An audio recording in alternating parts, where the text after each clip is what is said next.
Le théorème fondamental du calcul intégral est un des résultats les plus importants de l'analyse.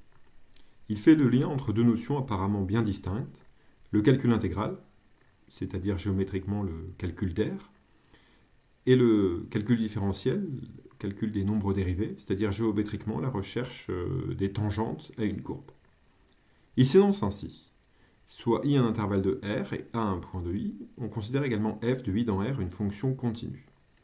Alors la fonction grand f, qui a tout x de i associé à intégrale de ax de f de t dt, est dérivable sur i, et sa dérivée, c'est petit f pour tout x0 appartenant à i. Grand f de x0 égale petit f de x0.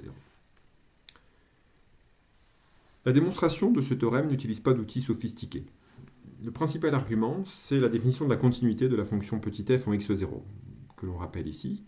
F est continu en x0 lorsque, pour tout epsilon positif, il existe un état positif tel que, pour tout t dans i avec valeur absolue de t moins x0 plus petit que état, alors f de t moins f de x0 est plus petit que epsilon. La première difficulté pour démontrer ce théorème, c'est d'avoir une stratégie. On veut démontrer que la fonction grand f, définie donc par grand f de x égale intégrale de ax de f de t dt, est dérivable en un x0 appartenant à i que l'on fixe, et que sa dérivée c'est petit f de x0. Alors pour démontrer que grand f est dérivable en x0, il n'y a pas beaucoup de choix. On ne peut pas utiliser un théorème du type la somme de deux fonctions dérivables et dérivables, ou ce genre de choses-là. On ne peut pas se ramener à un cas comme ça. On va utiliser la définition de la dérivabilité en fonction du taux d'accroissement. On va calculer le taux d'accroissement de grand f en x0, et on va démontrer qu'il tend vers petit f de x0. Donc on fixe un h dans R, tel que x0 plus h est dans i. Dans toute la suite, on supposera que h est positif. Si h était négatif, ça reviendrait essentiellement au même. Et on fera tendre h vers 0 par valeur positive à la fin. Donc je calcule le taux d'accroissement, f de x0 plus h, grand f de x0 plus h, moins grand f de x0 sur h. Eh bien, je remplace grand f de x0 plus h et grand f de x0 par leur valeur en termes d'intégrale. Donc tout ça, ça fait 1 sur h, facteur de l'intégrale de a à x0 plus h de f de t dt, moins intégrale entre a et x0 de f de t dt. La première chose qu'on va faire, c'est qu'on va remplacer cette différence de deux intégrales par une seule intégrale. Pour ça, on va utiliser le résultat classique, c'est la relation de Schall. On sait que l'intégrale entre a et x0 plus h de f de t dt, c'est l'intégrale entre a et x0 de f de t dt, plus l'intégrale entre x0 et x0 plus h de f de t dt. Et donc, eh bien, cette intégrale-là, ici, va se simplifier avec cette intégrale-là. Et le taux d'accroissement va être simplement égal finalement à 1 sur h, intégrale entre x0 et x0 plus h de f de t dt. Alors, on veut montrer que ce taux d'accroissement ici tend vers f de x0 quand h tend vers 0. On va ensuite retirer le f de x0 de ce côté-là aussi, de l'égalité. Et on va essayer de démontrer que ça tend vers 0. Donc, on fait ça, f de x0 plus h moins grand f de x0 sur h moins petit f de x0, c'est 1 sur h, intégrale entre x0 et x0 plus h de f de t dt, moins petit f de x0. Alors pourquoi on fait ça? On va essayer d'écrire ça sous la forme, ce bloc ici à droite, sous la forme d'une seule intégrale, sur laquelle on va pouvoir exploiter la continuité de petit f en x0. Alors, comment est-ce qu'on va procéder? F de x0, si je l'intègre entre x0 et x0 plus h, j'intègre une constante, donc j'obtiens h, f de x0. Donc si je divise par h, j'obtiens f de x0.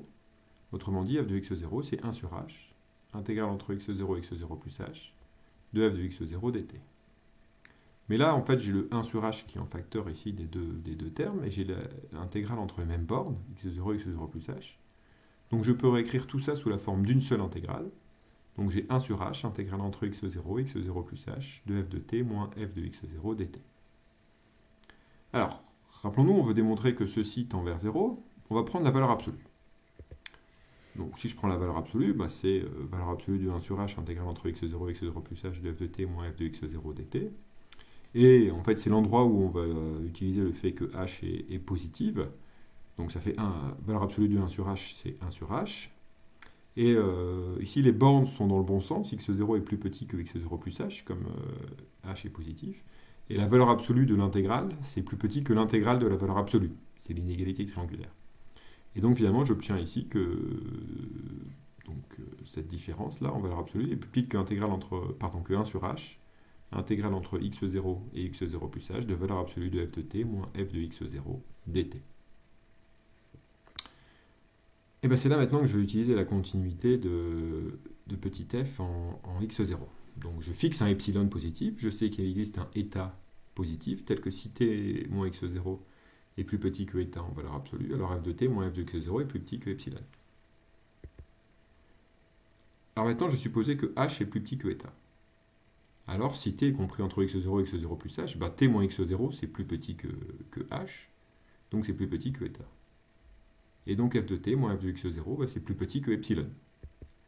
Alors, si je reviens à ma différence, là, j'ai ma différence, elle est plus petite que 1 sur h intégrale entre x0 et x0 plus h de f de t moins f de x0 dt. Cet élément-là, ici, est plus petit que epsilon, donc son intégrale, c'est plus petit que l'intégrale entre x0 et x0 plus h de epsilon dt. Et finalement, j'obtiens que c'est plus petit que epsilon h divisé par h, c'est-à-dire epsilon. Et donc, on a prouvé que pour tout epsilon positif, il existe un état positif, tel que si la valeur absolue de h est plus petit que état, et x0 plus h est dans i, alors r grand f de x0 plus h moins grand f de x0 sur h, moins petit f de x0 est plus petit que epsilon. Autrement dit, on a démontré que le taux d'accroissement de grand f en x0 tendait vers petit f de x0, c'est-à-dire que la fonction grand f est dérivable en x0, et que grand f' de x0, c'est petit f de x0.